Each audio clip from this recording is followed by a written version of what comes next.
Good morning Pilipinas, nagbabalik po ang Panahon TV. Atin na pong sisilipin ngayon ang 5 AM weather forecast na inilabas ng Pag-asa.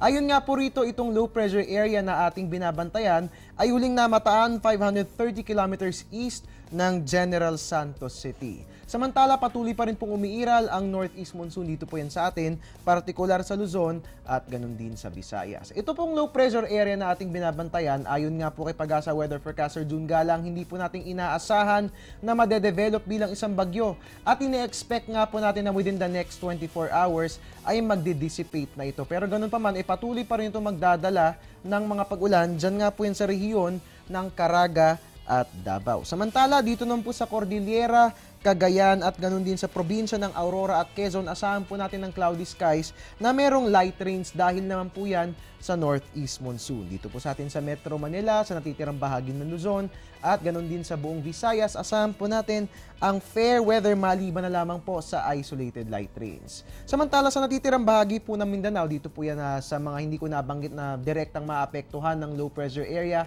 asahan po natin ang fair weather maliban na lamang po sa isolated rain showers or thunderstorms na posible nating maranasan lalong-lalo na tuwing hapon o gabi. At yan nga po ang 5 AM weather forecast na inilabas ng Pag-asa. Ngayon naman po, silipin po natin yung mga naitala natin na minimum and maximum temperature. Meron tayong minimum na 21.8 degrees Celsius at meron tayong maximum na 31 degrees Celsius. Ang ating relative humidity, meron tayong minimum na 56% at meron tayong maximum na 92%. Para naman po sa ating farm weather forecast sa mga sakahan po sa Luzon at Visayas, ang ating temperature sa upland farms 13 to 22 degrees Celsius, sa lowland farms 20 to 32 degrees Celsius. Ang relative humidity maglalaro sa pagitan ng 65 to 92%. Para naman sa mga sakahan sa Mindanao, ang ating upland farms merong 19 to 28 degrees Celsius, ang lowland farms merong 23 to 33 degrees Celsius at ang relative humidity maglalaro sa pagitan ng 48 to 90%. At dahil pa bago-bago nga po yung lagay ng ating panahon, patuloy po nating i-monitor ang lagay ng ating mga pananim para maiwasan ang pagkakaroon ng peste at mga sakit. At yan nga po ang farm weather forecast na inilabas ng Pag-asa. And there you have it mga kabayan. Maraming salamat po sa pagtutok. Dito lamang po yan sa ating programa. Para nga naman po mag-updated kayo palagi sa lagay ng ating weather, please visit our website.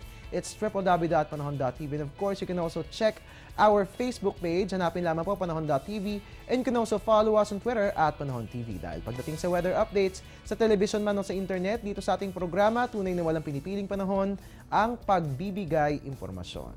At umulan na umaraw man, ngayong Martes ng umaga, I'm the man. I'm your weatherman, Harry Bayona, nagpapaalalang tiwala lang. May tamang panahon ang bawat pagkakataon. Magandang umaga, ingat po kayo.